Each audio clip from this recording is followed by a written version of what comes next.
Good evening, everyone. Welcome back to the stream. It's me, Digi. Um, Surprise? Well, I was thinking I might not have been streaming today, but I got set up and I am here. And we're going to be doing a flight tonight. Probably just a once and done from here to Halifax. And here, of course, is St. Pierre, a French territory just south of Newfoundland. We are reprising our flight time in the amazing little airplane that could, the Embraer Phenom 100. And we are taking, of course, my favorite registration, November 6532 Zulu. We're going to be going up in the air shortly for an hour and 50 minutes of total block time down to Halifax. And I believe I have the Halifax scenery installed, so we should see that when we arrive. Welcome back into the cabin. I scaled the time back because I wanted to fly during the day, and I have the GPU plugged in, although it is getting a little tough to see inside here, so I'll try to make the cameras do what they do by zooming in on the dark parts to make them brighten. Now, let me go ahead and go over my manifest for the flight. We're going to be taking 1,608 pounds of fuel. By default, we have 1,378, which means we will need to revise that number. So we need to get 1,608 pounds, and if I take another 50%, that's going to be 2,400,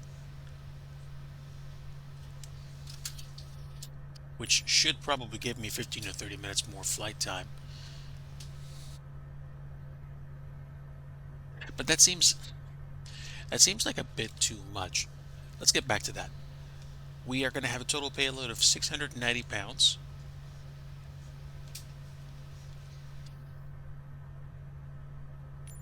There we go, on the nose, which means my total takeoff weight is going to be 10,031 pounds for a max total takeoff weight of 10,472 pounds. I don't think that's a good idea, so I'm going to cut back on the bonus fuel and take it from 1,600 down to about 2,000, which means I'm going to be way less closer to the edge, and I should use most of the, I think, roughly 5,900 foot runway, or what is it? Oh, no, no, no. This runway is 6,299 feet, so we're going to be fine. We're going to taxi out via taxiway Echo and back taxi down to 26 and take off, but I think this is definitely doable with 2,000 pounds of fuel for a little extra margin because you know I like to tanker my fuel. Let's go ahead and work on the flight plan. And again, like I said, this is going to be a once and done flight for today. So we're going to be leaving from Lima, Foxtrot, Victor, Papa, and we're going to be taking runway 26. En route, we're going to be taking the Atlas 2 uniform departure, direct Atlan, and then direct Yankee, Quebec, Yankee, which is Sydney, and then direct Agmere. So we're going to pick Yankee, Quebec, Yankee, and then we're going to pick Agmere, which is Agmir, Alpha, Golf, Mike, India, Romeo. And then our destination is going to be Halifax, Charlie, Yankee, Hotel, Zulu. Halifax International, and we'll be landing on runway 14. Runway 14 at Halifax is a 7,700 foot long runway, and as long as we're going slow enough and I don't float, we should probably be able to exit by Foxtrot to Golf and then taxi down taxiway Alpha if we can. Otherwise, I'll probably turn right at runway 23 and then exit at Echo to Golf to Alpha. And we'll either go all the way down to the what I'm assuming is the general aviation parking, or we'll just do a VIP style parking at the south apron of the air terminal, and then we'll be done. So I think that's going to be good enough for right now. So we've got 2 waypoints overhead. Let's go ahead and select our approach. We'll be taking ILS 14, and we will go straight from the initial approach fix at IGVOP with baro mins of, well, let's see, what are the barometric minimums for the approach? I think we're going to choose ILS DME, a decision height of 641 feet. So either 640 or 650 feet. 640 feet is just fine. We'll load that, and then we'll be set for our approach. Now, I need a departure. We're going to be taking the Atlan 2 uniform departure out of St. Pierre, which takes us to Victor Papa 002 and then Atlan. And then, do we have an arrival? Yes, we do. We have the Lirla 5 arrival.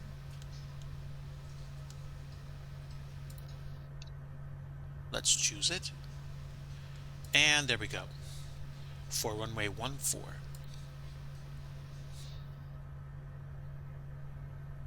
So, there we go. We have our departure out of St. Pierre, our en route cruise, and the computer was even nice enough to move Agmir into the arrival for Halifax, and then we have our ILS approach.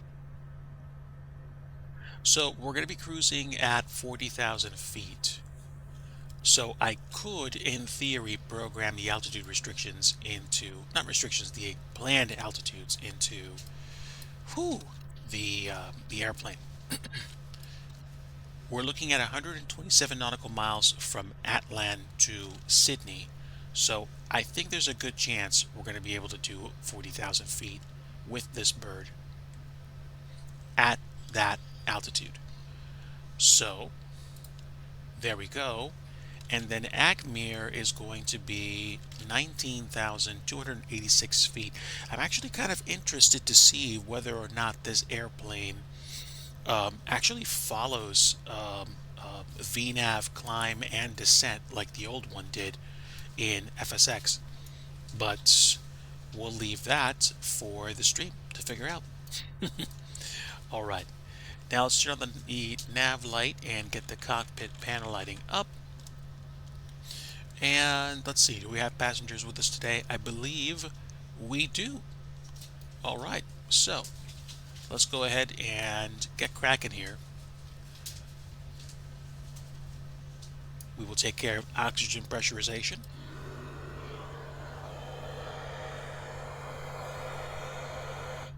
Supply control packs auto. We have bus ties set to auto. We do have the GPU plugged in.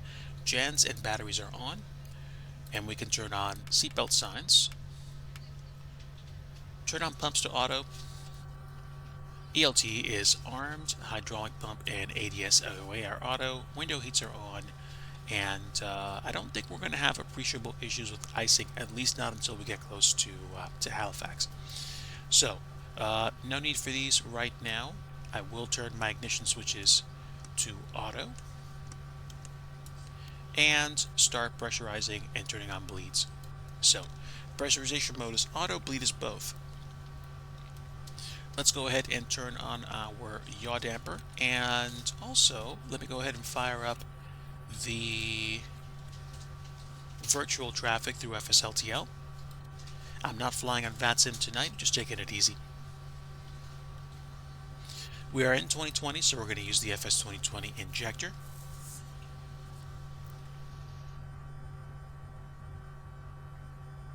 And there we go. That should be running now. Let's go ahead and continue. Yaw damper is on, flight directors are now on, and we're going to be cruising at 40,000 feet, so let's set that in the alt cell.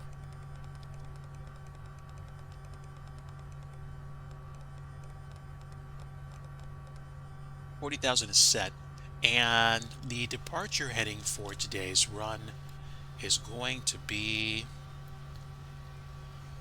257.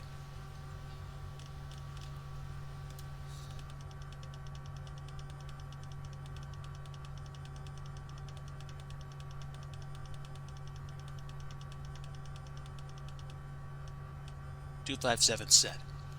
Now, while we're on the ground, let's also set our localizer headings because ILS. Core settings are going to be 143, and the ILS frequency today is 109.1. So let's plug that in. Core setting again, 143.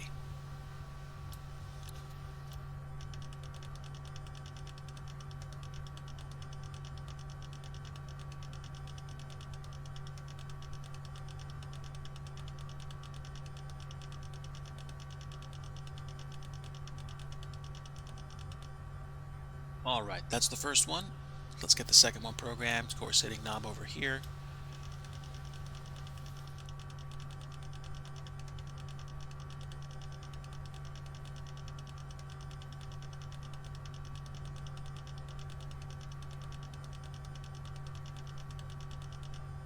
All right, done. So we've got the GPS programmed as well, and let's get our transponder code cooked. It is going to be 2257, but that probably didn't surprise anybody that's been here for a while. Now, let's get the baromins set here as well. We chose 640 feet for the final for the ILS into Halifax. 640 is set. There we go. I can leave that there. We've got GPS programmed. We've got the departure, the arrival. We've got the localizer frequencies. We've got the initial climb. I do not believe the departure has any altitude restrictions, but let's double check. Yeah, for the initial climb, we need to be at or above 500 when we depart. At 500, we turn direct to Victor Papa 002, then continue to Atlan. Okay, so it's you know, we need to get going. Like, we need to make sure we've climbed to that altitude at that point. Now, I will not use the flight level change mode today. I'm going to see if VNav actually works. So we will be climbing, but we'll see whether or not we actually get the desired result out of the plane. So we've got the flight plan plugged in. We've got the initial climb and some of the settings set. Let's go ahead and run through the annunciator checks. I see switches that are showing me things. And that's good. Let's do a fire check. Fire. Fire. And then we'll do a stall check. Stall. Stall. That's fine. There we are. All right. So with a runway that's roughly 6,300 feet, I might use flaps 2 for departure today, just to make sure we clear. And yeah, that's about it. Okay. No need for me to use GSX for pushback. I think we should be okay here.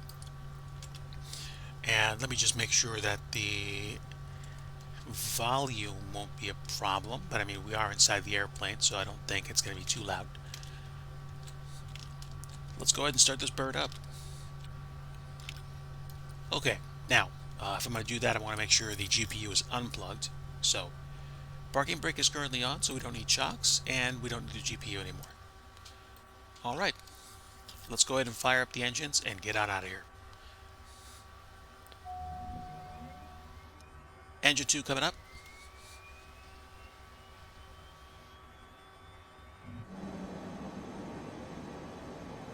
There we are.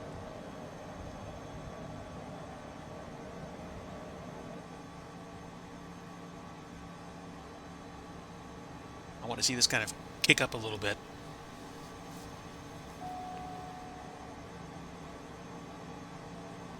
There we go. Good start on 2. Let's start 1.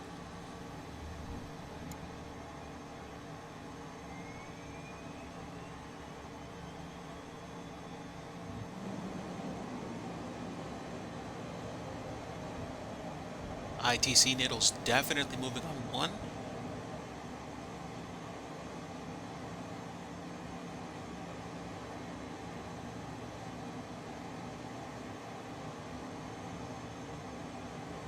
And there's that quick shot on engine 1. That means we have 2 good starts. Battery's at 25.4 volts. I don't think it's going to go below 25 because we've got both engines running. And I'm going to turn my taxi light on and just do a quick flight controls check. Full left, full right. Oh, double check that again. Full left, full right, full forward and full back, and full left and full right rudders.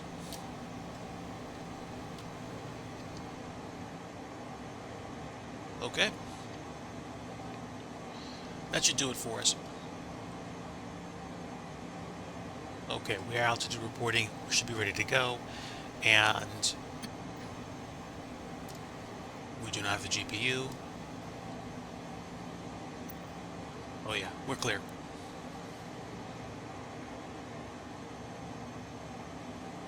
So let me breeze through the checklist just to make sure I didn't miss anything.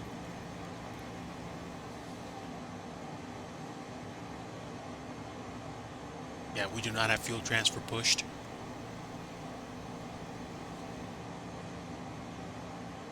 We will take flaps 2.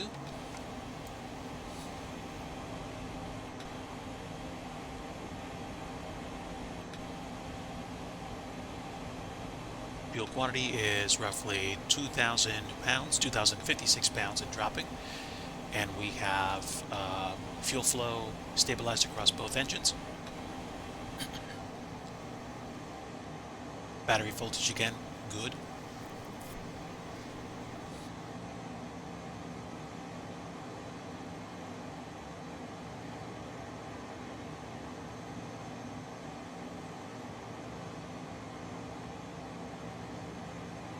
Let me check my trim. Trim, I will probably set to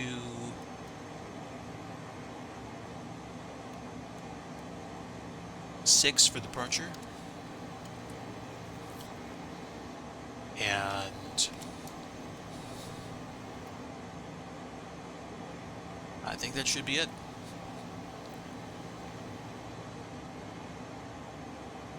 Okay, let's get on out of here. All right, clear either side, no departing or arriving traffic at the ramp. Let's release the parking brake and get underway. Parking brake released.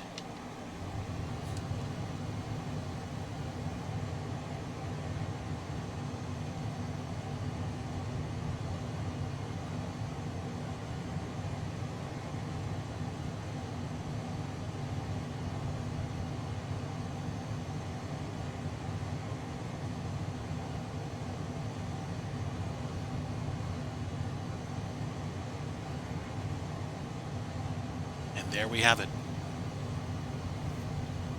So again, a once and done flight today from St. Pierre over to Halifax in the Phenom 100. Basically, a bit of a VIP flight for our friends in the back. I think we have 3 out of the 4 usual passengers that we take.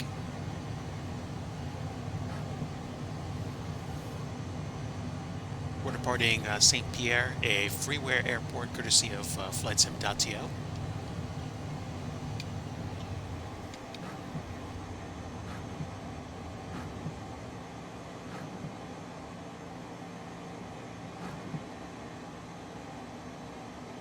Hey Lyles, good evening. Welcome aboard, friend. You were just in time.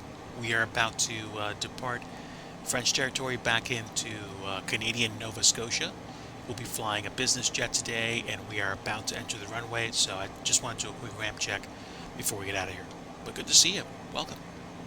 Hopefully your weekend's going well. I had some time out with Mrs. Digi. I'll catch you guys up in cruise with regards to our trips today. Strobe light on, nav light on. We'll do landing lights on for the runway. And let's see, what else do we need to do? I can probably turn the clock on for our departure. I do not see anybody at the moment, and What's my range? Okay. Yeah, I see nobody here. So let's keep 2.5 mile range for now. And let's go ahead and hit the enter button to start the clock. Release the parking brake. And let's go onto the runway.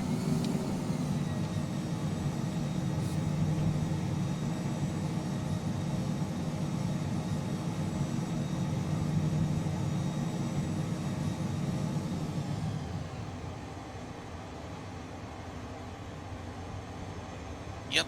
And again, no traffic. No traffic that I'm aware of, anyway.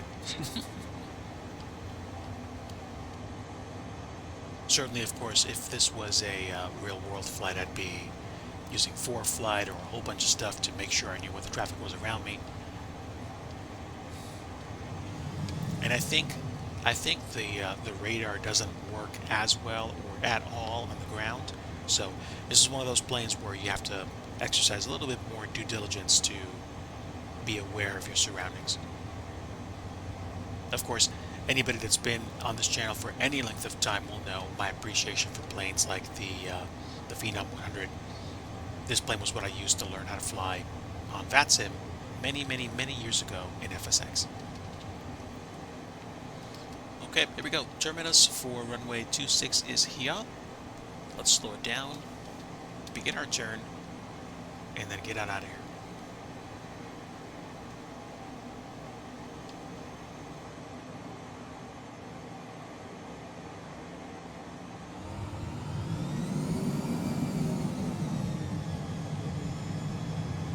Okay, takeoff flaps are 2, pitch trim is 6, and we are clear for departure.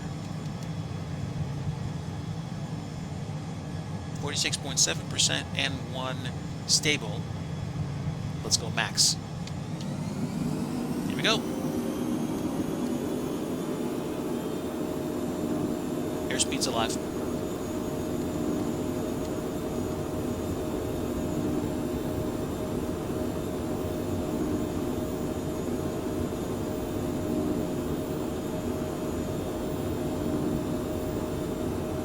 Here we go. Rotate.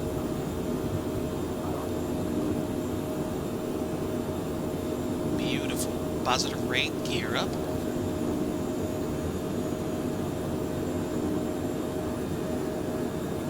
Flaps to 1.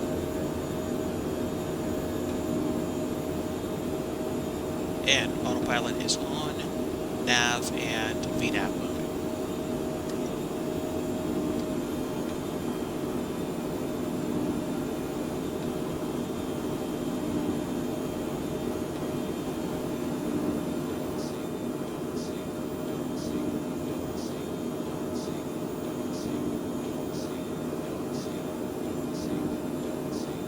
Okay, confirm gear up, confirm flaps up.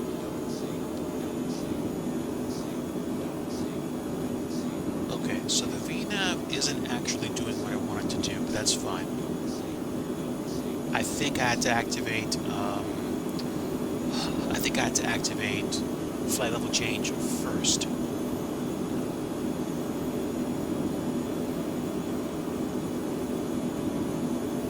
But we didn't go below 500 feet, so we're fine.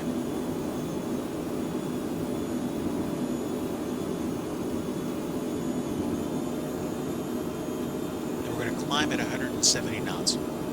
So I don't know whether or not I wasn't using the systems properly, most likely not. But flight level change allows us to climb at a set speed. I was hoping VNAV would also get me to that point, but I don't think I put in my altitude for one of the initial departure fixes. So that might have gunked things up.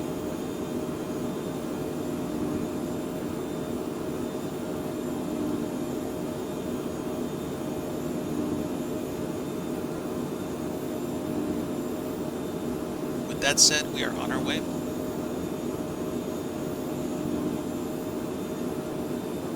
At 170 knots, more or less, we should probably be to our cruise altitude in about 20 minutes or less. We will see. Alright, let's see. My levels for sounds are basically touching the yellow. yellow, so let's go ahead and put them down a little bit. I think that should be fine.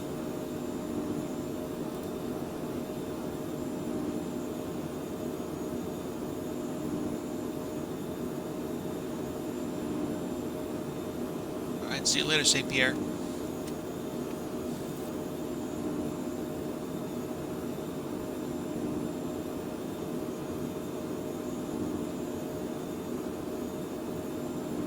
Gotta be close to 10,000 in probably about 2 minutes.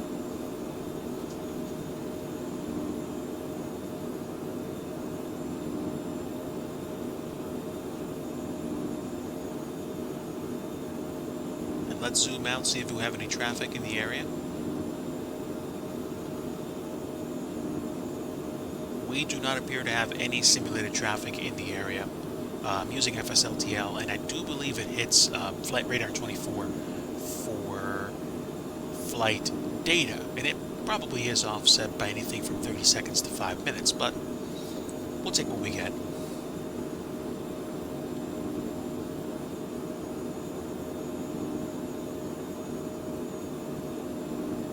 Okay, excellent. 10,000 feet. Landing lights off.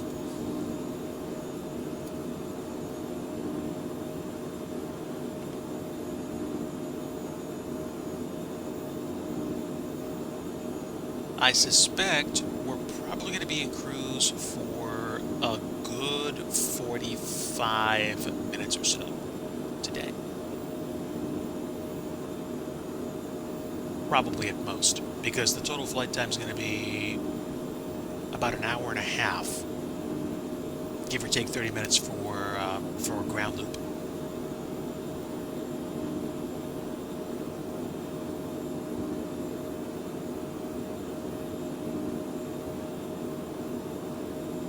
Okay, chat. Let's just chill out and enjoy the view. We're going to see a lot of blue for a little bit. I'm going to step away temporarily, come back, and we will continue our trip over to Halifax. Sit tight.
Hello chat, I am back.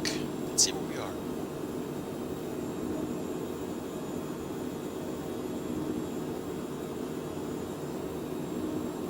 past Victor Papa 002, and we've got a, I'm guessing close to 15, 20 nautical mile leg.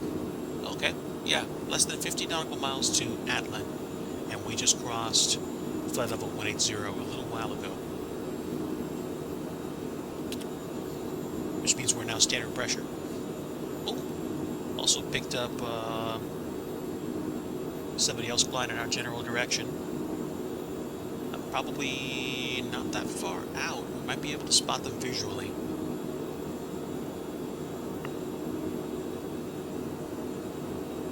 Let's see.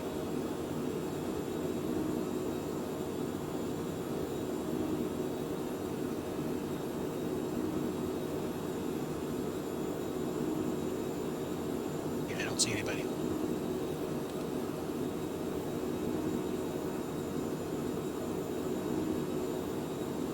All right, fair enough.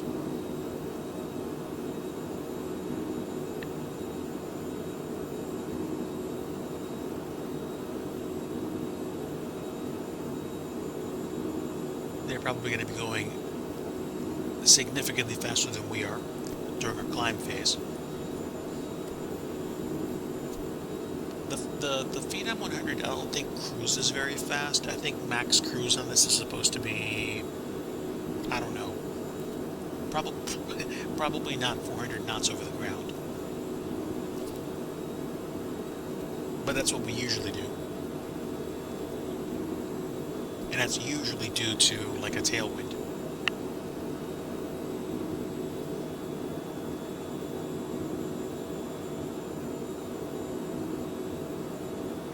We'll take what we can get with this bird, right?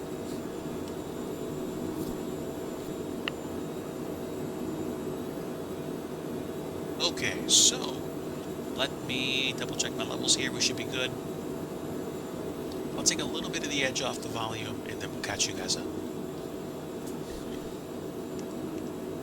So today Mrs. Digi and I went out. Pretty great day to go out and get some sun in my area, Mid-Atlantic. So we had a good bit of high pressure today. So we went out, we went to another Asian supermarket to get some food, some snacks, and some drinks. And then I went to the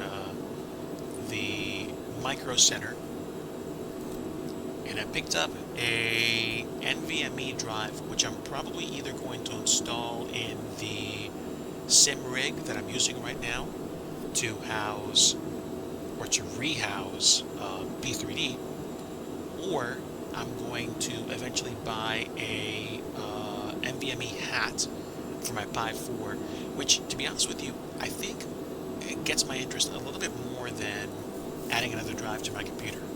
Because if you're familiar with using any kind of single board computer like the Raspberry Pi, I think the vast majority of them work by using micro SD cards, which, I mean, you know, micro SD cards have been around for a while, you know, like extra storage, and back in the day, that's how you added more storage to Android smartphones.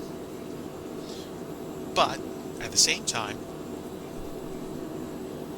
micro SD cards, if you don't use them nicely, they tend to go bad. Some tend to go bad in a relatively short period of time. Some take a long time to corrupt. But the problem is that they do go bad eventually. So I think somewhere, I don't know if it was just after the Pi 3 or starting with the Pi 4, people came out with NVMe hats, which attached to the Raspberry Pi, which allowed you to be able to use NVMEs for storage. Now, I don't necessarily care about speed, so I would have zero problem putting a Pi hat on a Raspberry Pi 4 and saying, hey, this is just how it's going to be, we're going to run it like this, boom. And it's not going to be very fast, but I would imagine the storage would be way more reliable than everything leading up to the industrial strength micro SD cards you can actually buy now. I think I saw like an industrial strength 64 gig micro SD in Micro Center for like 50 bucks. And again, you're not buying on storage, you're buying on reliability. So things like security cameras, maybe dashboard cameras, maybe systems that you need to know that you're going to get reliable read-write performance out of a micro SD card. That's probably what that specific, we'll call it specific strength of micro SD cards is built for. So I went the other route. I bought an NVMe drive because it's going to be stabler from a reliability perspective. I mean, everything goes bad eventually. I get it.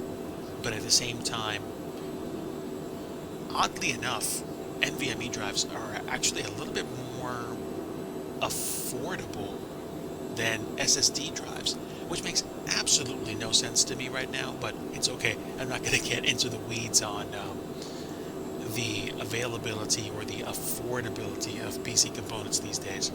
We're not going there. It's all right. What I will say is, I'm almost already leaning towards buying an NVMe hat for my Pi 4, just so I have an easier time working with Linux, just so I can really get to something I can daily drive. Of course, I didn't have to do that. I already told you guys I flashed my old Surface Pro 3 from Windows 10 to what was it? To Pop OS, which is basically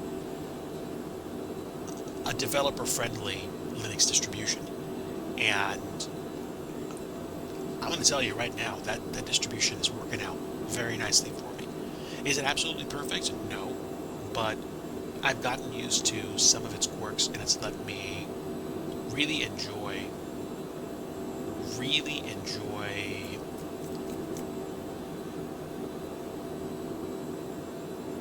the Linux experience, especially for some of the stuff that I've done earlier this year already. I can't believe I'm saying this. It was like 4 months ago that I started doing some project work to get more comfortable in Linux and get more comfortable with programming in general. I am a software developer by trade, and that's my day job.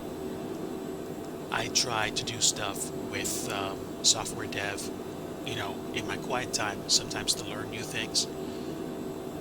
I've been trying to, calm my brain down and push into some learning or push into some new things. But I mean, I'm sure just like you guys get sometimes, your brain gets fried.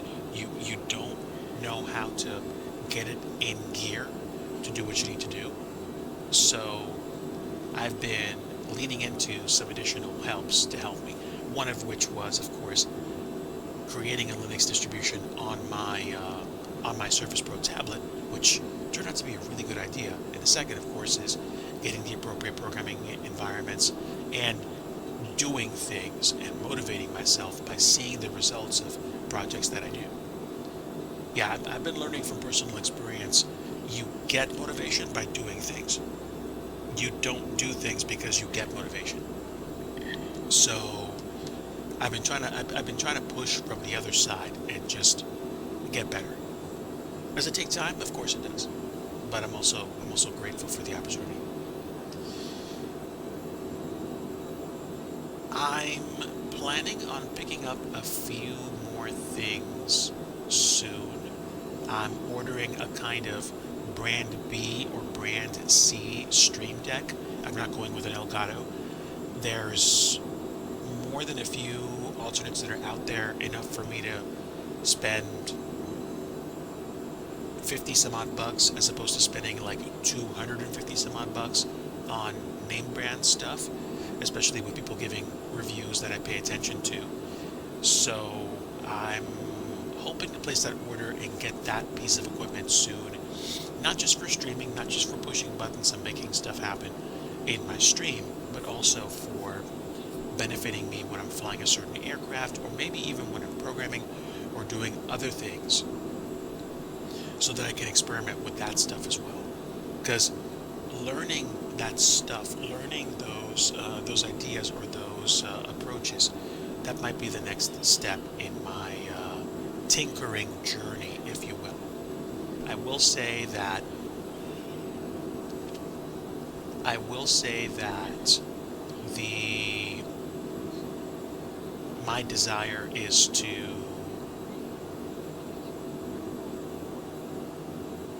do more with smaller pieces of equipment. So when I mess around with my Raspberry Pi 3 and Pi 4, their inherent limitations, I want them to drive my curiosity and my approach to solving some of the problems that I face. Because it's my opinion that when you have limited resources, that drives you to figuring out how to solve the problems that you have. So that's been something I've been trying to do and trying to encourage myself to stay at. But but all that said, had a great day out today. Got lots of sun. Ate some really great food and spent some time with Mrs. Digi. And the awesome thing from that was we talked more. We talked about things that like matter to us and listened to great tunes and just spent a good chunk of time out. I picked up some things for Mrs. Digi. You know, she went looking for like craft supplies at like Hobby Lobby, and then we picked up, we grabbed some drinks and went home. Came home, settled down. I basically brought the stuff in, put the stuff away, cleaned up the kitchen, and then came and sat down. We chilled for a little bit, and this is my flight. So this flight will be the once and done for today, and then basically don't know where I'm going to be for next week in terms of a schedule. I'm going to try to do at least one stream during the week for the purpose of doing scenery development. I want to keep that going. I want to keep that habit, bring that habit back of building things. Maybe even using Blender as well, who knows. But I want to get consistent, and the practice of getting consistent, the practice of doing things and having those things benefit me, getting exercise, getting time outside, getting focused time in certain things that I have to do. I want to use those things strategically to solve the issue of, say, knowing what it is I want to do, because I've been confused about what it is I want to do for a while. Have you ever pushed your brain to the point where you stop and you're like, I don't know that I want to do this anymore? That's been what I've been doing for the past like couple of years. But life isn't always easy and life isn't always hard. So the lessons that I've been learning over the past couple of years and the past few months really have helped me understand what's more important. So I'll give you a big fat for instance. I'm not a career Twitch streamer. I don't play Valorant or the latest games that are bringing in thousands of people. I don't do that. I'm trying to get to a place where I have a community that I enjoy spending time with, sharing my streaming habits with, and basically just keeping things really cool, really focused a certain way. And if I get a few extra bucks every once in a while, that's basically gourmet potato chip money. I have a job that brings in the money that it needs to. I'd like more money, of course, but that's a separate conversation. But I enjoy time with people here, which is why I really appreciate people coming in and chatting and asking me questions. And I mean, even if the only thing you do is drop emojis and chat, then I'll know I am engaging with you guys. But again, my journey this year has been about pushing myself, learning more about the stuff that I want to do so that I can actually, potentially, bring that to pass. We are at cruise now, so I think I should be able to set my final approach fix altitude. I think I'm going to set that right now. We're going to put 1800 on the alt cell.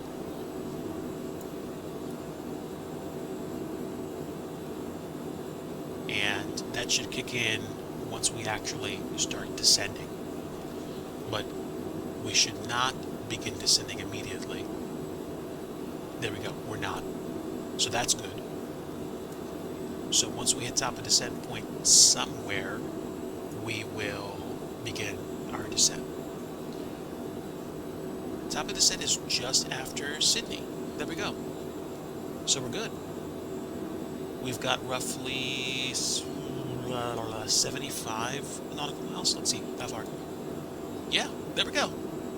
That's actually a pretty good call. So that's like half the arc.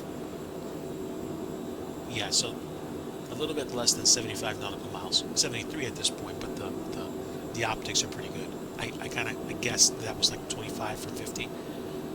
So yeah, once we get to Sydney, we'll begin our descent into Halifax, and that Halifax airport is now a pay-where scenery that I paid for a little while ago for the purpose of actually flying to a cool spot. I did actually visit Halifax some years ago on a trip. Beautiful city. I enjoyed my time there. And I took a trip to the coast, and we went to this basically like seafood shack on the coast where the tide goes out a lot, and you could even at low tide walk over to a cave, which I didn't do because I mean I didn't know how much time we had. We didn't have that much time on the tour, but we went out. We went out pretty far. I want to say probably the equivalent of like swimming in like maybe 100 to 200 feet of water, because the tide had gone out, and the tide, I think, was starting to come back by the time we got to the bus and started going back to the ship. But that was a cool trip. I think that's a trip that I would probably do again if I had the opportunity, and especially if Mrs. Digi and I were meeting friends up there. There are, of course, friends that I have in Canada that I would enjoy spending time with. Pierre, Studio Canuck, you guys know. You guys know. Among others. And there are people that I miss when I don't see them on stream, or, the idea of spending time with people and not getting the opportunity to do that, it does make me, be like, hey, I wish that was the case.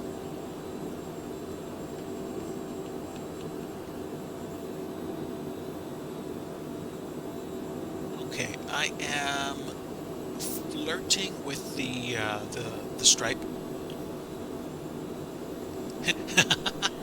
Lost Link, my friend, you as well.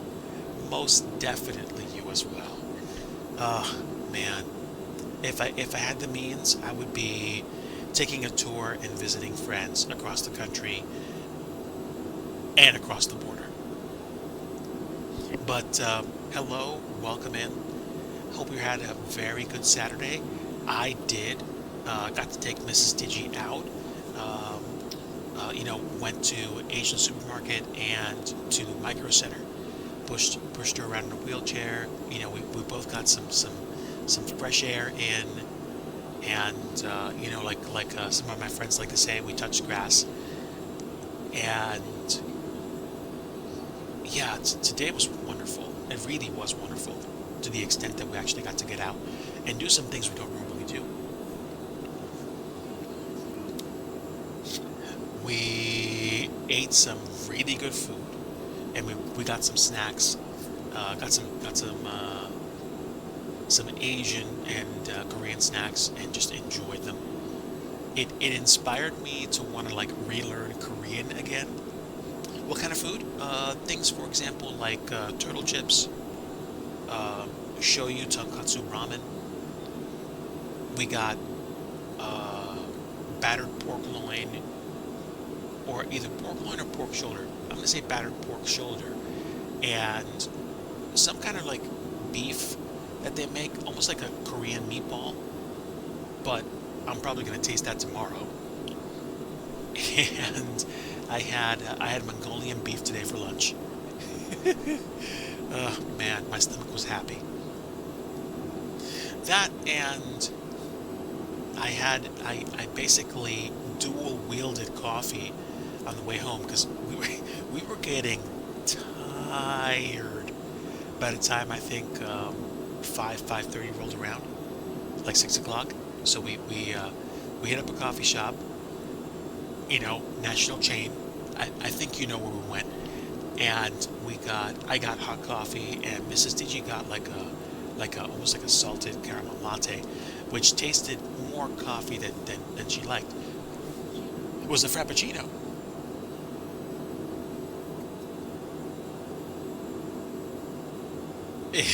It was more coffee than she was prepared for, and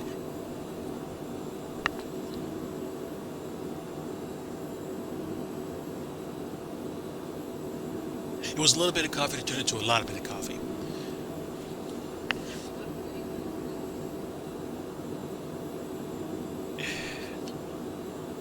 Oh man,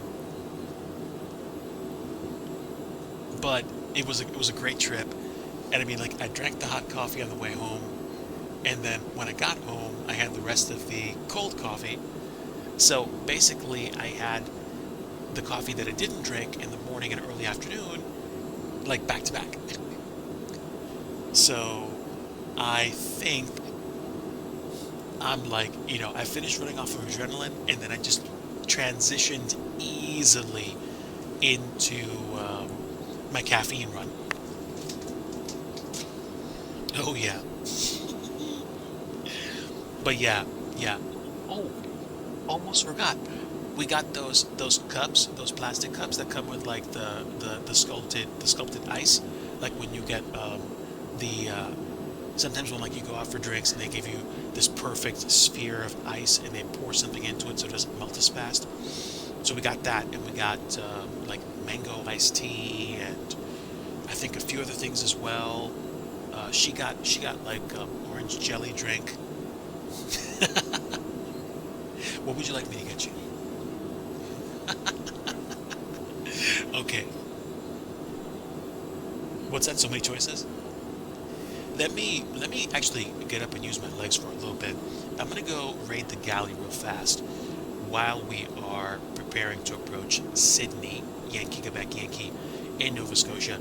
Don't want to take more than, like, say, 60 to 90 seconds. Shouldn't take me that long to have some stuff to bring back. Some snacks. I might do a late night, making of actual food, but we'll see. Let me see what's in the fridge, and I will BRB. Stand by.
Okay, I have returned with snackage. Just raided the galley and found chicken salad, and Mrs. Digi is going to scarf that down with some Ritz crackers. And basically, that's our appetizer, in-flight appetizer.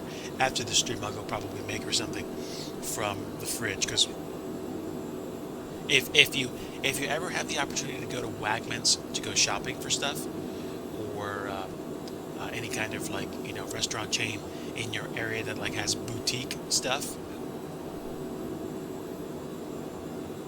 do that. Oh, yeah, actually that was Walmart, not Wegmans. I mean, if you're in the South, like Publix, I don't know if Publix has like a gourmet section, but whatever the case may be, it's gourmet for us, and it is enjoyable.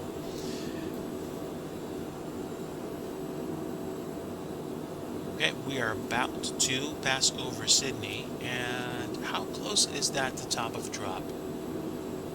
Actually, it's top of drop is literally on top of it. So we'll see whether or not this actually begins descending immediately. If we start to drop, then I will probably put it on flight level change and begin to ease up on the throttle. There we go. Vertical path. It looks like VNAV descent is the thing, though. That's good. Look at that. That's dope.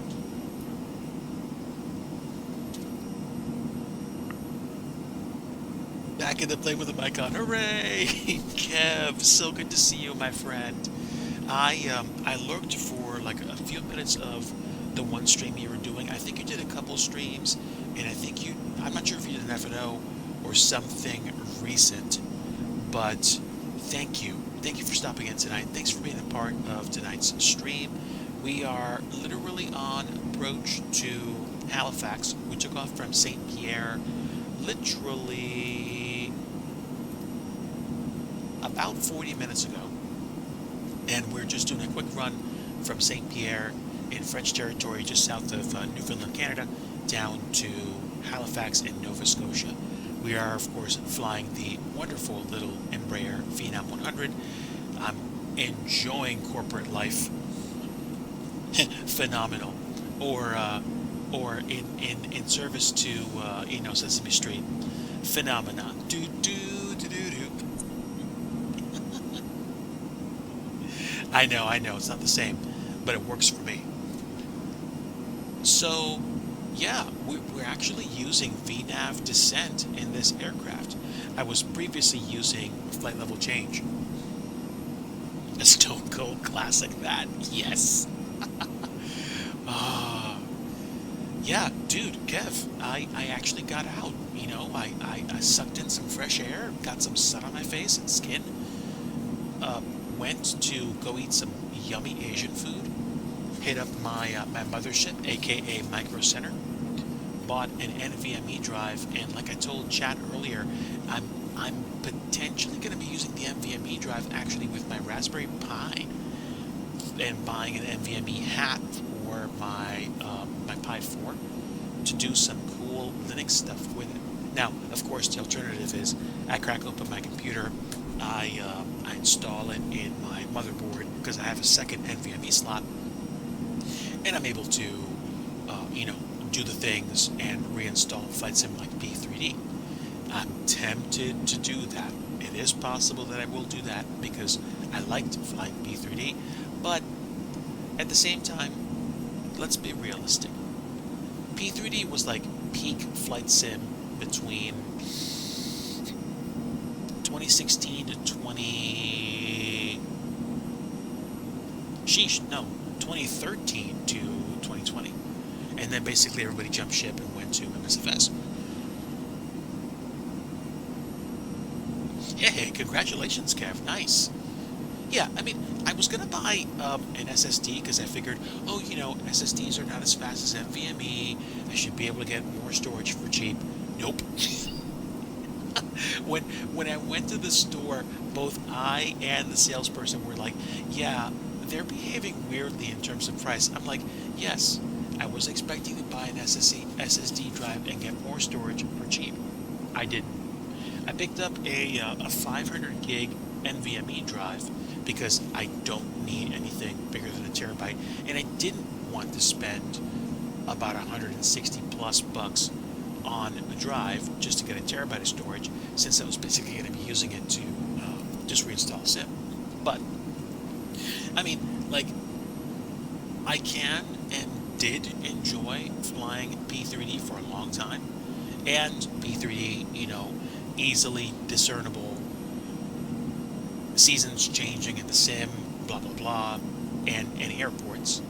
But also, I have more and more airports that I'm actually finding and installing and actually buying for FS 2020 and 2024. So, unless I went and bought P3D 4.0, which let me install Rex Worldwide Airports HD and use Rex Texture Direct, I don't know. I mean, of course, I have the Quality Wing 787. I am familiar with iDoc Joe. iDoc Joe is a friend of ours. Um, so I'm sitting on the fence, but now that I have an NVMe drive, that would be an easy fence for me to jump off of and say, okay, that NVMe drive is committed exclusively to P3D. I know what the experience is going to be like. I'm pretty sure I'm comfortable with flying to certain airports in the planes that I have. So it's not going to be a problem for me to enjoy that sim again. What is going to be a problem is, for example, flying to more and more airports in MS 2020 and 2024, and it's seeing the obvious data graphics in P3D, even though they are amazing at times. Clearly, no sat nav, so I'll be using synthetic scenery. So it's kind of like, six of one, half a dozen of the other. It's obviously going to become a nostalgic sim, but I mean, sheesh, I flew FSX for as long as I did, so I don't necessarily think that's going to be a problem, and it might allow me to pick up a Quality Wings 757 and fly it in the sim and really enjoy it. As I was preparing to purchase the NVMe, he scolded me for considering one that did not have DRAM. He might be scolding me too, but let's see. I have an inland NVMe M.2 PCIe. It's up to 4800 megabits per second read speed, up to 3500 megabits per second write speed. I can't tell. Dude.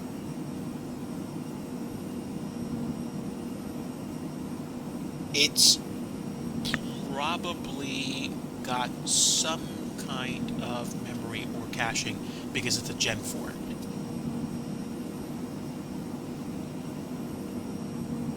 Yeah, yeah, and that's cool. That's cool. I mean, at first I thought I wanted more storage to be able to reinstall the sim, but like I said before, I'm starting to try to get some more into Linux, and the idea would be, hey, get you some Linux in you, get you some Linux development in you, work on components, and then use the NVMe drive with the Raspberry Pi to really create this different experience where you don't have to worry about the micro SD card going, in like 6 or 7 months. So, I don't know. And I mean, okay, if I'm really that hung up on not having P3D installed right now, and I wanted to do it immediately, tonight, I could just let this thing run for hours installing P3D onto my 8 terabyte plate drive and just, go back to 2013 and be like, okay, I'll wait like 2 minutes for the sim to load, but then I'll basically be set, and I'll have the memory and I'll have the scenery installed, blah blah blah. But let's be real here.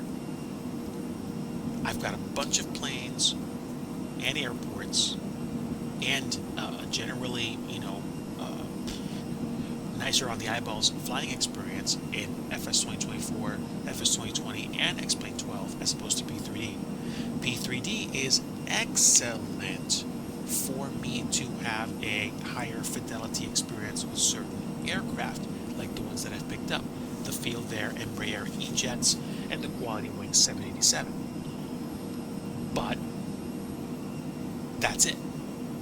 The Bizjets that I had from Coronado, great. That's it. And then I'd be flying to synthetic airports all over the place. And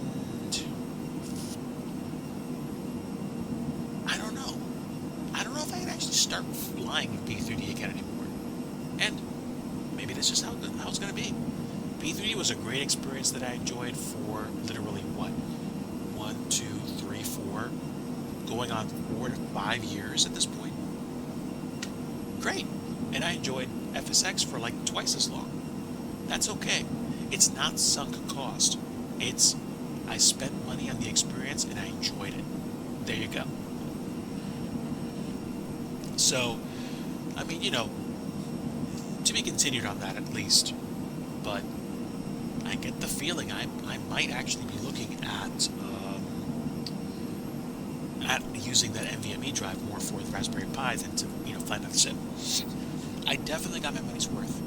All the add-ons that I bought for FSX, all the experience that I had flying in that sim, and some of it transferring over to P3D, I got more than my money's worth for it, and that's fine.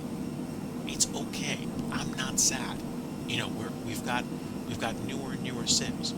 Like, I'm also the kind of person that flies or plays games nostalgically just to relive the experience and be like, oh man, like this is just as good as before, or whoa, this did not age well. Like, I'll give you a big fat for instance. I played Microsoft Flight Simulator 5.1 online, and the texture mapping that was showing for the ground textures, that did not age well at all. At all. It was actually difficult for me to discern where the airport was that I was flying to. I did a quick trip from Chicago Meigs to Midway, and it took a while for me to actually see the airport come into view. So there's an example of this did not age. This aged like moldy cheese instead of fine wine. HK. God bless you. Dude. It has been so long. Welcome back.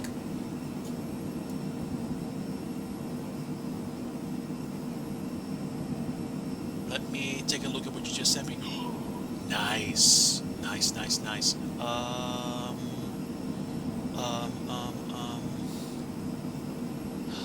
A340? No, that's got to be a 7.4, right?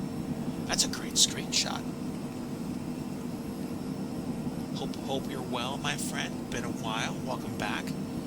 We are on approach to Halifax. We took off from St. Pierre, probably going on an hour or so at this point, and we are on the way down to Halifax International, a place I visited. That's a 380. Okay. So, all right. 747, 380. I was not that far off in weight class.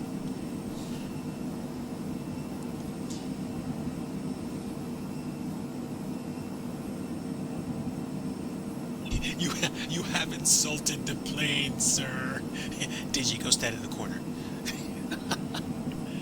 But I'm glad that you are flying the A380.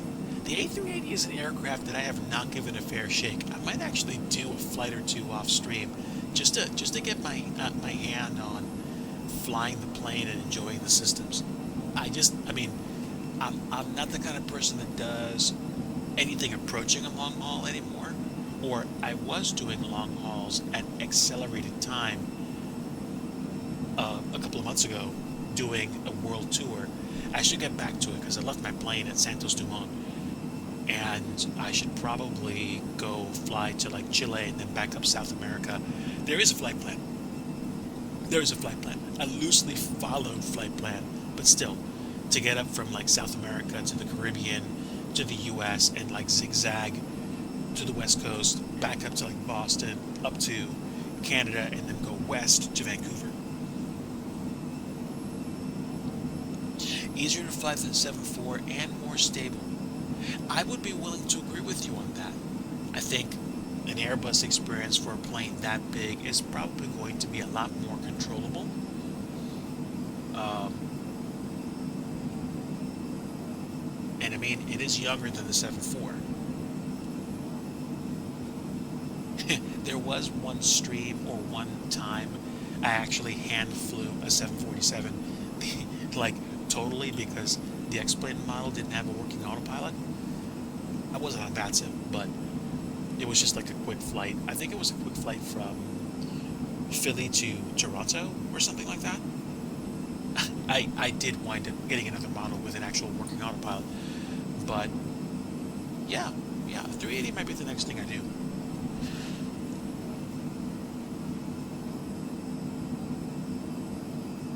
FRA, FRA to SIN. So wait, did you fly from France to Singapore? I'm sorry, DigiBrain sometimes doesn't catch on real fast. A monster with too much steroids and manual steering. In A3 is basically power steering. Okay, okay. So basically F15 versus F16. Cool, cool.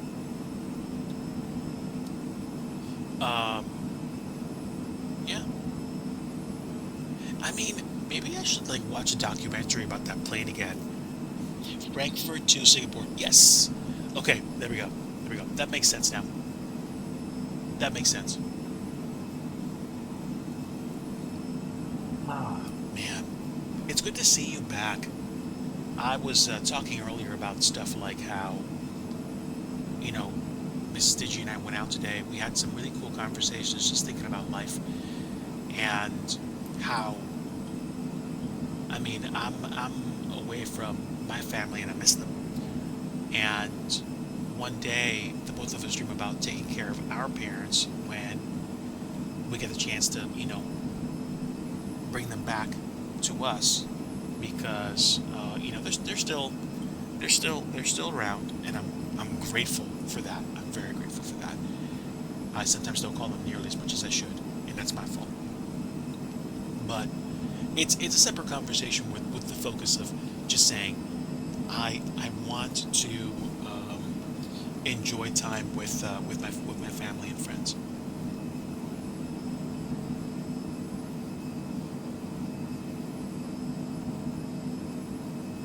No, I did see that you turned 20. Congrats.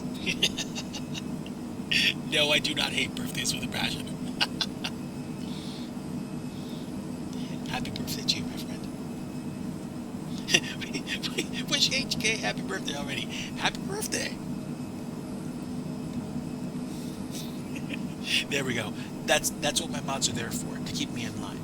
Like, knucklehead, behave. Oh man.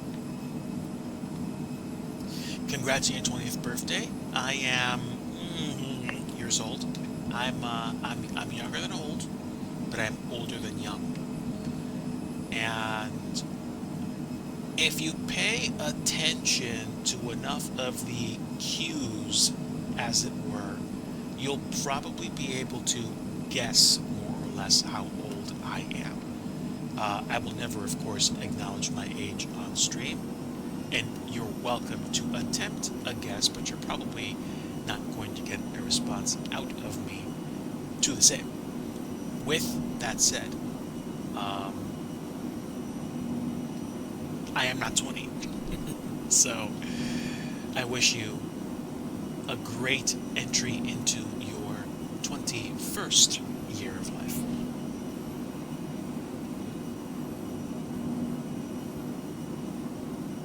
Then I had college and gave it up.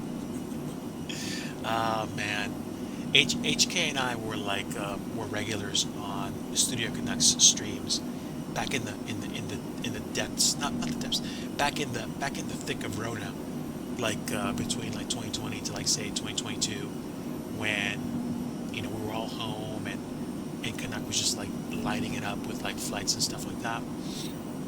He is probably not going to be coming back to Twitch anytime soon. He is actually doing something different, and if you are a member of his Discord, then you already know. I'm not going to go into significant details about it, but basically, those that know and those that are still connected do, of course, have the opportunity to connect with him and to hang out with him on the weekends. I think he's going to be streaming tonight as well. Pog. All right, all right. What's this content you're putting down? Nice. Look at those sharp mountain thingies. They look so cool.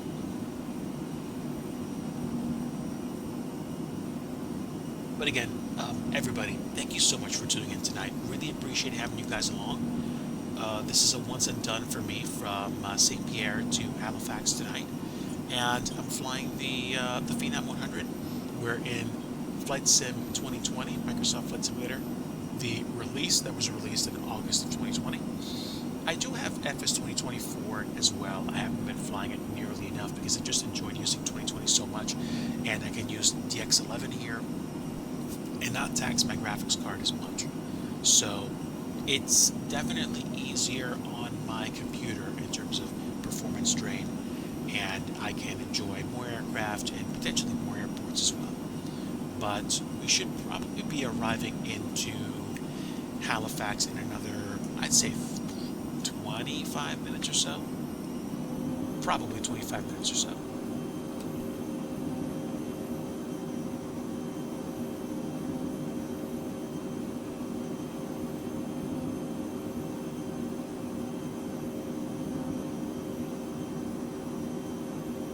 Oh, you mean share those screenshots? Hang on. Hang on. Let me see. Because whatchamacallit, I can open up my browser. Yeah, no worries.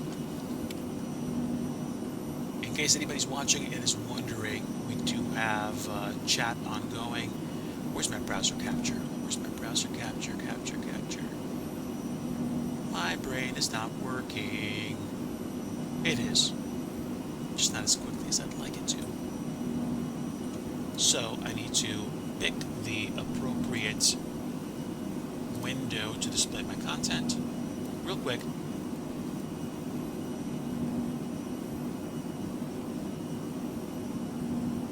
There we go. There's the one screenshot from HK, and here's the other. Man, I can't imagine how big those engines are, or at least how powerful those engines are, that you can go as far as you can with them. So nice.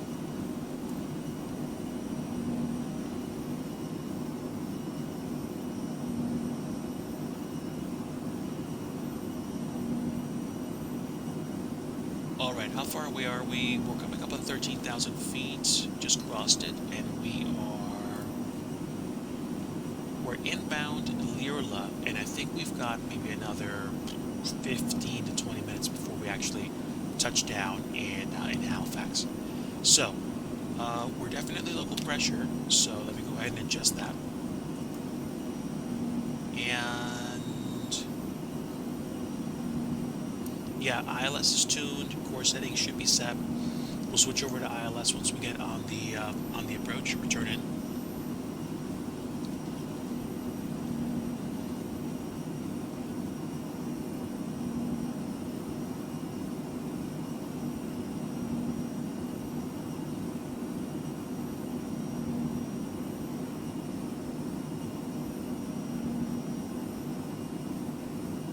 Hopefully you're doing well over in Mumbai in India, HK.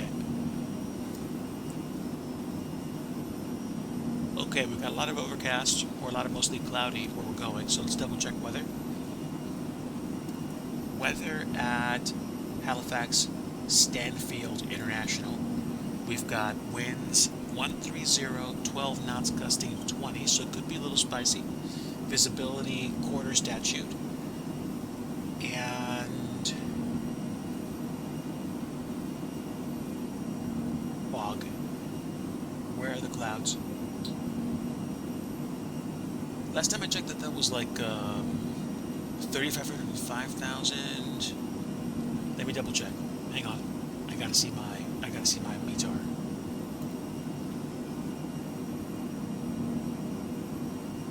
Okay, so few clouds at 800. The decision height we put down was 640 feet, so we should have ground contact before we actually have to decide. So much paperwork, okay?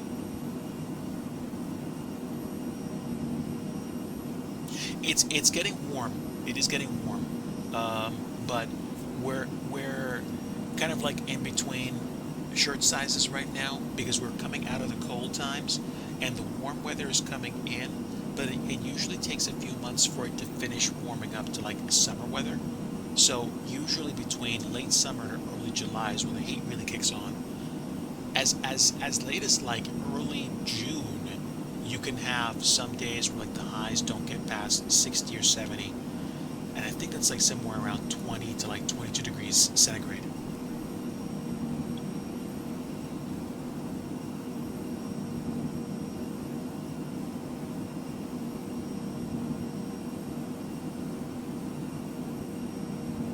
Man,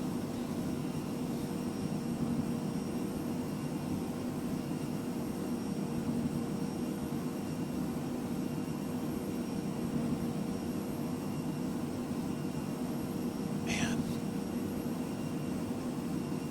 Furthest south that I've traveled so far in my life has been Barbados. Furthest north that I've traveled in my life has been, at this point, Halifax. And some years ago, I was going to travel to like, um, was it either Houston or Vegas? But those FS Expo trips got taken out because finances. But you know, whatever the case. All right, we are sub 10,000. Let's get those landing lights on, and let's just make sure everybody is appropriately fastened. Pumps auto. Let's see, AOA, heating. I think we're okay. And the local restriction appears to be 5,000 feet for our next waypoint.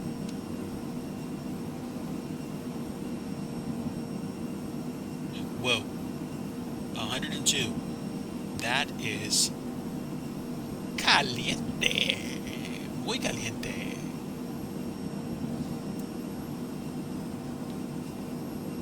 Definitely what we'd call hot weather. Wow. Fever weather. Oof. And of course, certain parts of the states of the U.S. are definitely prone to significantly hotter spells. Places like Phoenix, Arizona, Las Vegas, anything like between those areas in like the area where you've got like flat, high, or low areas in the southwest. I mean, Phoenix is probably going to be sweltering between now and like October, I'm guessing. But I mean, it's just going to be hot there most of the time.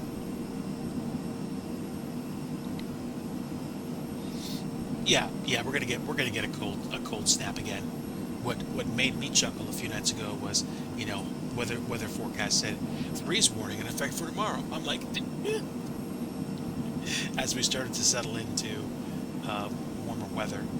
Now, we're not fully, totally, utterly warm, but like permanently for the next few months, which does, I think, give me time to make sure that certain things are in order. I'm probably going to schedule a quick call to have my HVAC checked, just to make sure that the coolant or the refrigerant is basically topped off.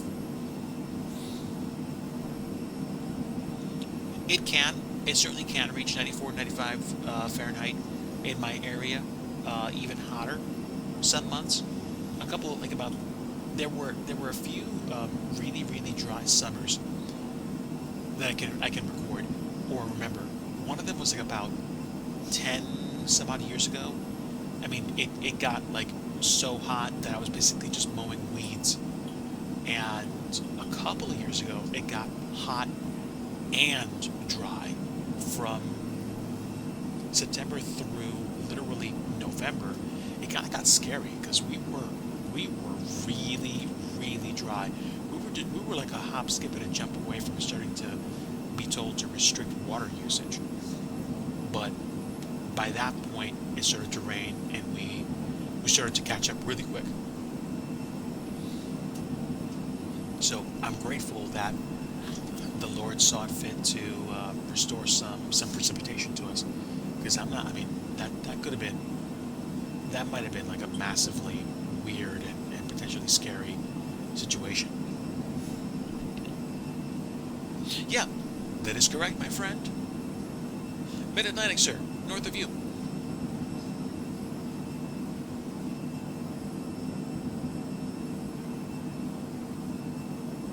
I have I have visited both New York City and Philly in the past. All right, let's take a peek at what our approach is going to be. We're coming to the end of our arrival path.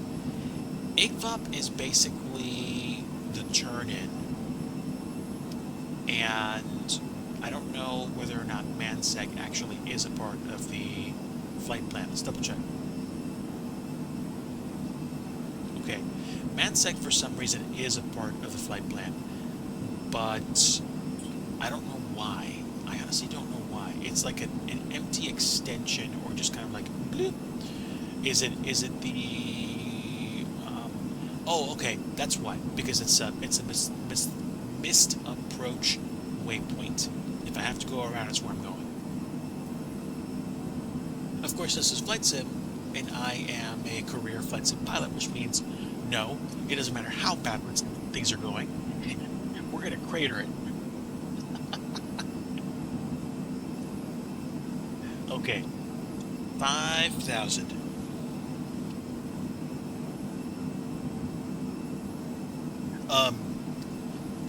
No, I've never lived in California.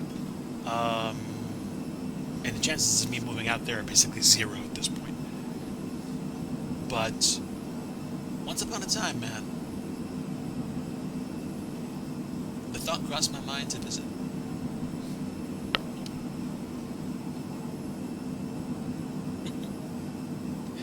Now, pretty sure we're gonna be turning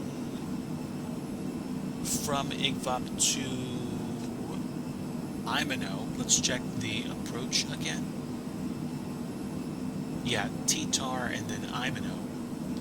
So let's go ahead and slow down a little bit more, because this is not, we're not very far from the runway. Current winds are out of the south-southwest, or the southwest at 27, so we are landing south.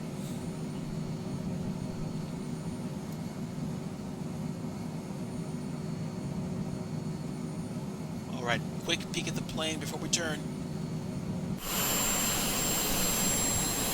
So pretty. Sweet. All right, are we going direct Mansec? We are going direct Mansec. Interesting. So let's see what happens when we get to Mansec.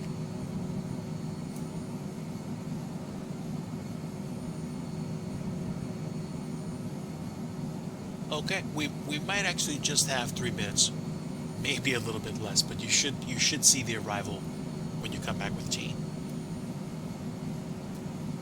Okay, we're going past Mansec because I actually haven't armed the approach. So let's go ahead and activate. Let's activate the approach, which is fine. And now we're going to do a little loopy-loop and go to T-tar and then to Imino. What I might do is activate the um, VOR, or basically ILS approach, once we get close to T-tar, but there is a TOD which we're going to intercept to get to the altitude for T-tar, which I believe is, what is that? Can't tell. 3,000.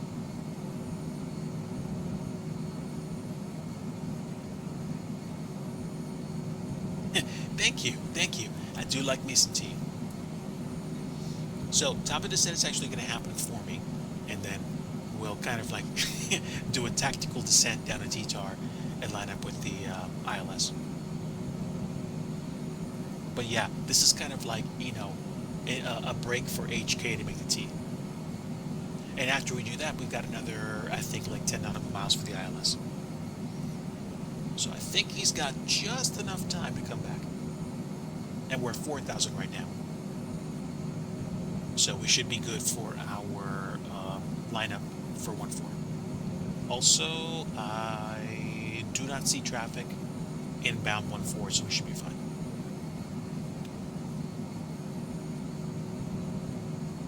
Oh, I'm at 5K, but the next descent is going to be to 4K. Got it. Okay. Thank you for the reminder. Let's see, we're about to hit top of drop, and we are V-path, so let's see what happens. I mean, worst case scenario, we forward slip it down. There we go. V-path is active.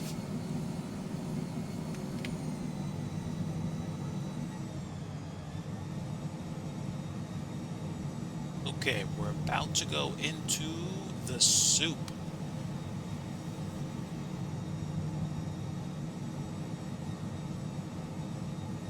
In the words of Mando Calrissian, here goes nothing.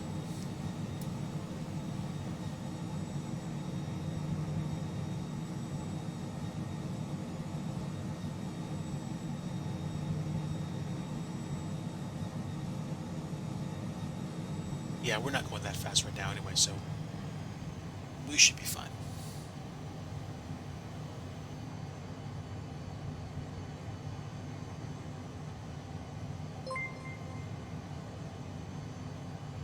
Hey, HK, thank you for the tier 1 sub. Appreciate it. Enjoy those emotes. I do like me a nice Empire Strikes Back reference. Well, actually, that was Return of the Jedi, but he was in Empire Strikes Back.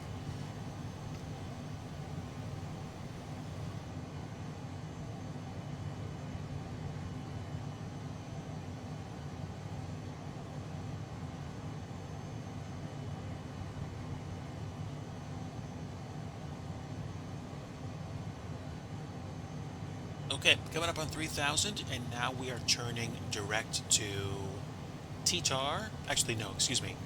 We're going to be turning to our ILS. Once we get to a 45-degree angle, we will go ahead and convert CDI and activate approach. Bosh! Oh, look at that. It activated the ILS approach for me? What just happened? Oh my word. I was not expecting this at all. I was expecting to hit the button, hit the approach mode, and get lined up.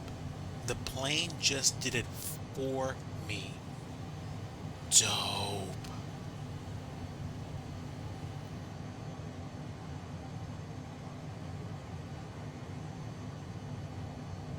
Okay, ladies and gentlemen, we are going into the soup.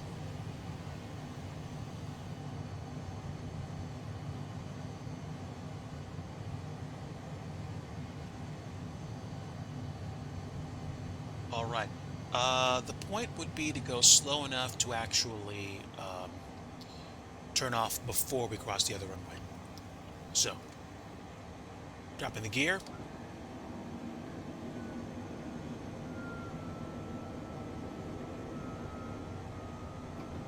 Give me flaps 1. We'll probably either do flaps 2 or 3. Flaps 2.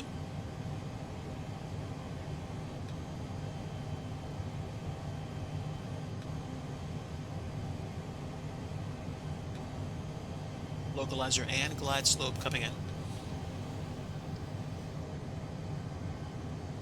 Yep, I was going way faster than this bird is like meant for an approach, but now we're like 130. So I think we're good. And with no traffic, it could probably be even slower. So let's do flaps 3. I forget that there's actually gusts. So look at the number. That's 32. 32 knots. So I need to keep my energy up. I don't want a weather reset blast to knock us out of the sky because I wasn't prepped for it.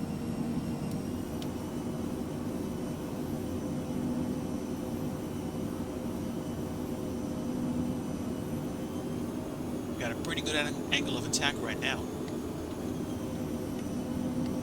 I figured 120, 122 was probably where I want to be for the approach, but we'll see. I don't know why we're not descending, so we're going down, bub. Like I'm making you go down. Actually, you know what? No, we're following it down.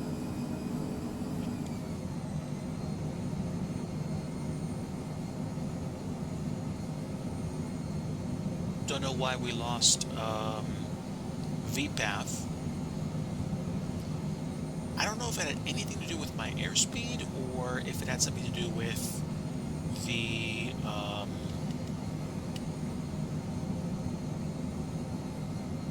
approach going weird on me.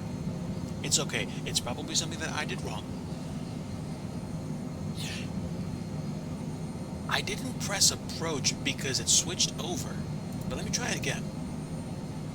Yeah, localizer was actually active.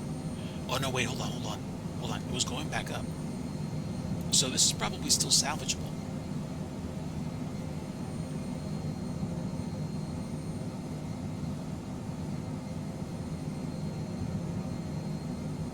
Or at least it would have been.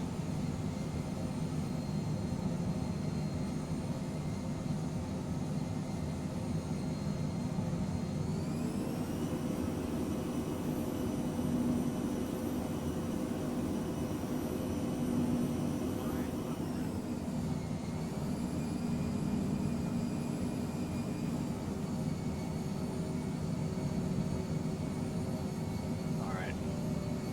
Yeah, my airplane. Okay, there we go. Sheesh. You know, Digi, it's generally better for you not to hit things before you land the plane. Just saying.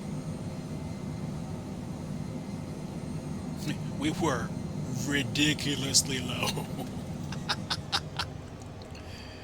All right. But virtually centerline, and we didn't break anything. Yay.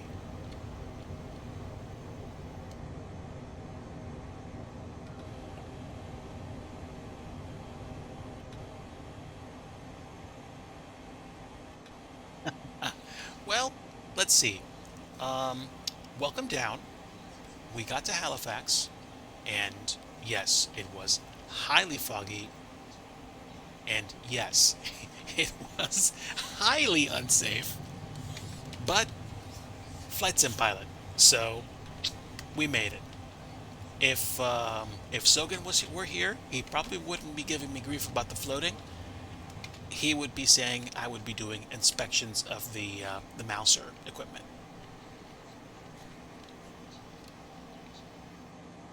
You've done some mowing. Well, well, technically I did not because I did not touch down prematurely. Technically not. And timer. Okay, yes, the scenery is installed, so that is good. I don't see default scenery.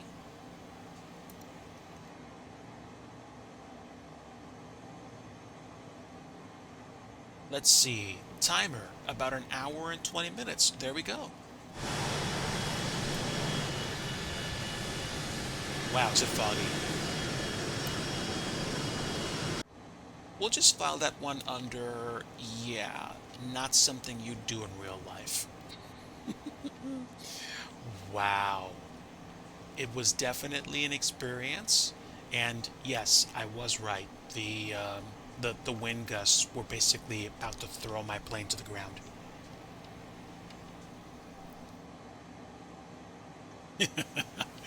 Oh man. Right over there is fun.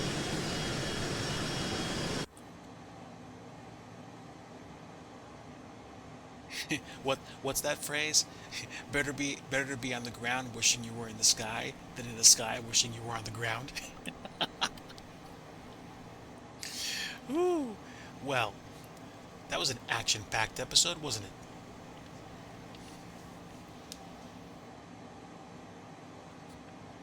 All right. So, fair enough. And let's go ahead and park it up here for today. Parking brake is set. Let's go ahead and turn off landing and taxi lights. Strobe can come off now, and let's go ahead and settle this bird. Okay, ignition's off. Let's go ahead and open up the bleeds. And there we are. Back on the ground, and I'm probably going to shut this thing off. Let's get the chocks on. Uh, Turn the fuel pumps off. And that'll do it.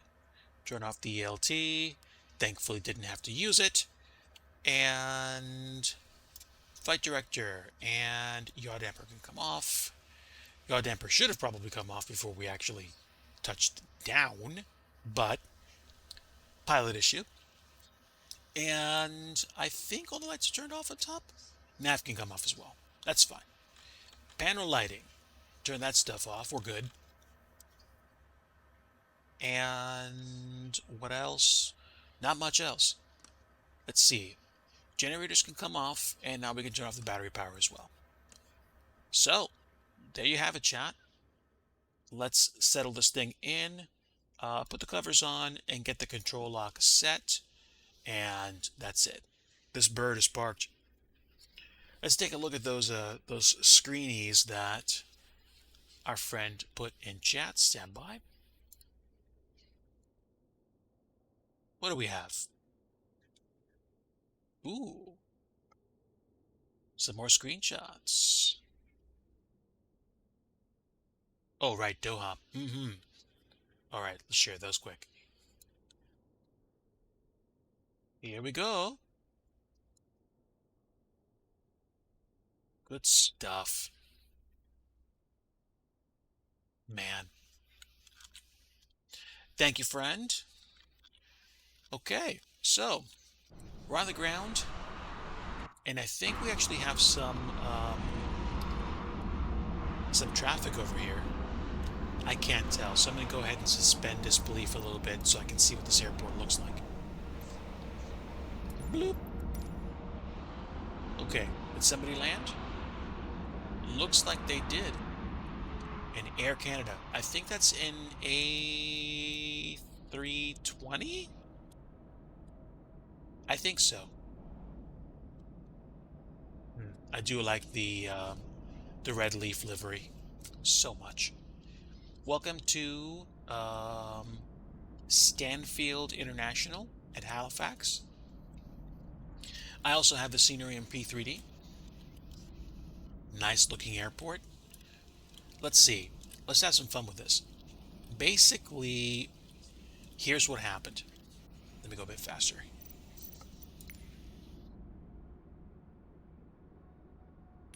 On top of me being stupid, let's just be blunt.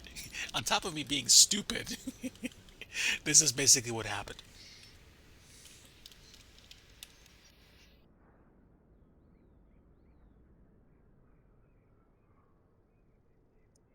Oh, I'm sorry to hear that your mom's in pain, HK.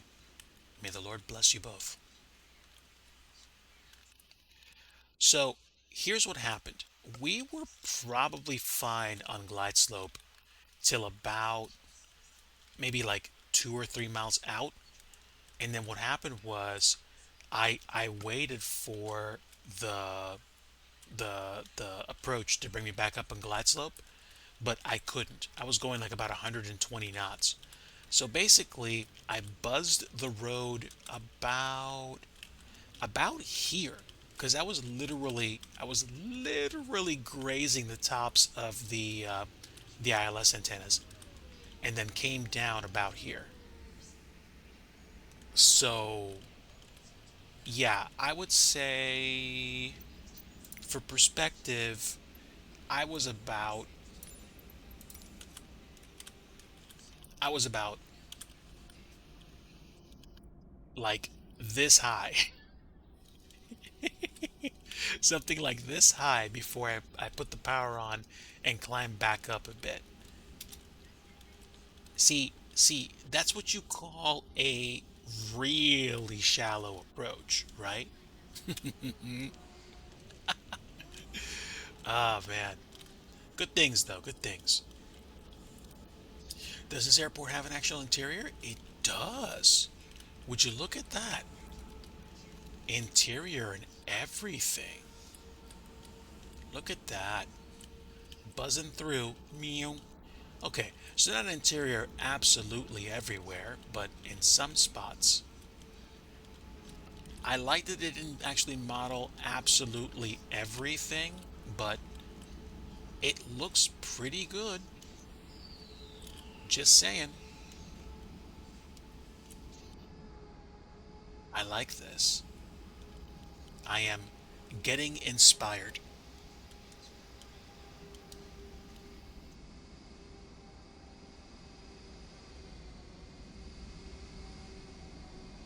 Okay. Now, I'm not sure if it's a scenery load issue, but I don't see the wall for this. It's probably it could just be a me issue or, so many updates to FS 2020. So I'm not gonna fault them for that. But this looks really good. Ah man, Hudson News. Dude, that takes me back. Nice airport. Legit nice airport. I'm happy. That's not too bad. That is not bad at all. And here's our plane. We've already got the chocks on and the covers on. And yes, that was a 3. No, that's a 321. Yeah, good stuff.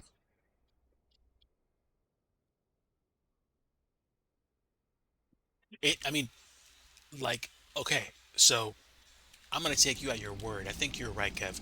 They did model everything. The only thing they didn't model was, like, security, which is probably not a good idea to model anyway, because at best, at best, people would be like, yeah, like, there's too much detail. And at worst, the airport authority might be like, we need to talk. But no, this looks wonderful. They modeled what they needed to be frank. So this looks wonderful. So nice.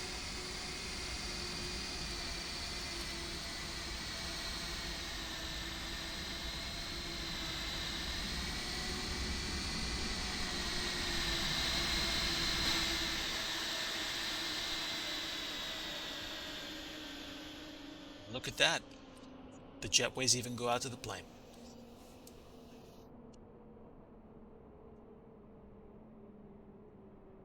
Dope. All right. Yeah, it actually does look good. I'm happy with it, dude. For like the 14 bucks, 13, 14 bucks that I paid for it, great investment. Great investment in my sim flight enjoyment. I'm currently using FSLTL. I have whatever the free version of FSLTL is, and I have it installed for both FS 2020 and 2024, which which means I have anywhere from like 40 to 80 gigs worth of models installed across both sims, but it's worth it for me to see realistic looking airplanes. And I got to the point where the AI manager downloaded model matching stopped really working. I started to seeing more white planes or not the planes that I wanted to see. So I'm glad I switched to FSLTL. Oh man, I'm sorry to hear that, Ibanez. Dude. Well, I guess that just means I need to find something else for model matching. Or I'll just keep what I have installed, I guess. I don't know. I, I guess I just won't update then. So we'll have to figure out a way around it.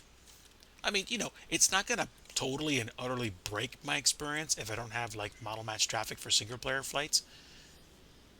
I guess not anyway, but it probably will over time.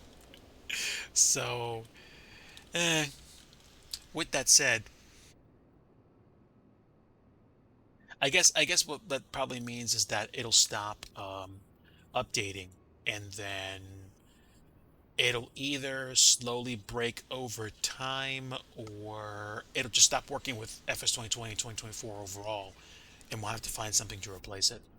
So that does mean I want to take a little bit more time to mine the forums and see who finds what online as a replacement for it. I mean, I still have the old AIG AM Manager download, the one that like had that 8 gig file that blew up into a 40 gig install that you could just drop into the community folder. And I think I have the files installed. So I'm guessing in either case, it probably won't mean that it'll stop working immediately, but it probably will go the way of like, my AIG stuff over time.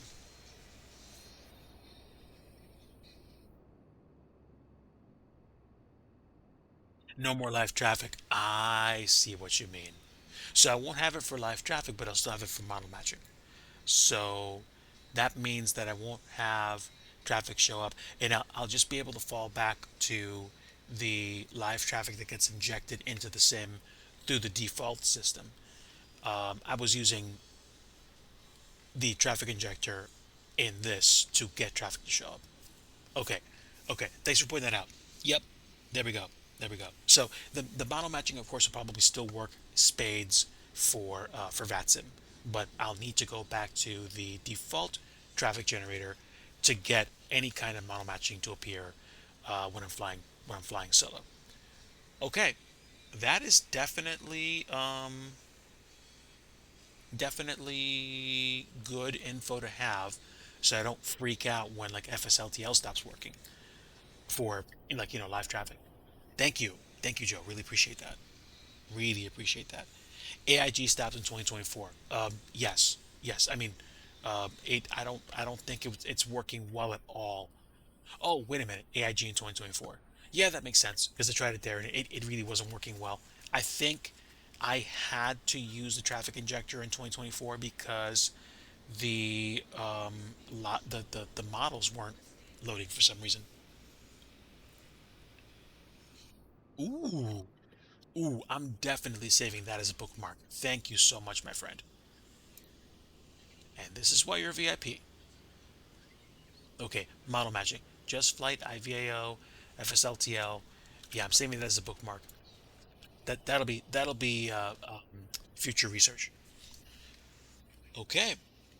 Yeah, and that also reminds me, some of the people were using a blend of model match, DBs and sets to get good model matching across the board. So this might be a good time for me to learn about it. But it is now 11:08 p.m. and I am sincerely grateful for everybody that stopped in tonight and hung out and lurked and said hello. HK, thank you so much for your tier 1 sub. 11:08 p.m. Let me see. Let me see who is with us after my action-packed landing into Stanfield. Um, who else is out there? I think people are checking in their flight sims for the evening. I think mostly. Yeah. Yeah, that's fine. That's fine. I think I'm gonna go and go the way of the sleeping bear for this evening.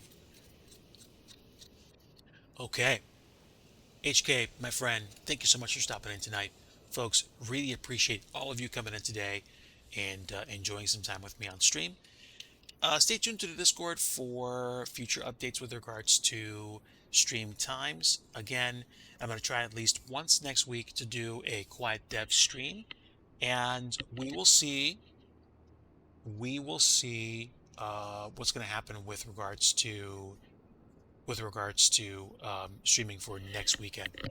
We will see. And yeah, HK, I'm kind of with Kev on it. Actually, I'm not kind of. I am with Kev on this. People in our families tend to do and say things that bother us, and you are not the first person to experience stuff like that. You probably won't be the last. But at the same point, I would say take care of your relationships, especially with your family. And I mean, for me, there's a difference between, of course, being as loving and as empathetic as you can be, and then, of course, having people in your life, in your family, that show absolutely zero interest in making your life better. And that's when you have to start making advanced adult decisions. But may the Lord bless you with the wisdom and the love and the empathy to carry the load. And I will be praying for you and for your family. So, my friends, on that note, I would definitely say I will be calling it a night. And thank you so much for tuning in. Thanks so much for being a part of the experience. And certainly, until next time, like I always like to say at the end of every stream, if you want true peace, you want the Prince of Peace, and that is Jesus Christ. My friends, this wraps up the Canadian maritime runs in the Phenom. I might fly out of Halifax in an Airbus or a 7-8 on my way to warmer climes, or I might start piecing through the going down the coast still in this bird to go to smaller airports. I haven't decided yet. Might take a break from flight sim streaming for like a few streams to do some other stuff like retro gaming or trucking, because I haven't trucked on stream in a long time. So we'll see.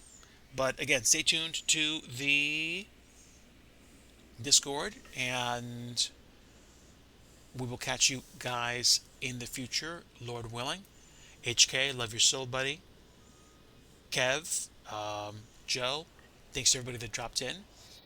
And yeah, you'll most likely catch me around the Twitchverse. Lyles, of course, you as well, and everybody else that's here. Appreciate having you all aboard. I'm gonna go ahead and head out. No raid. We're just gonna go ahead and drop off here.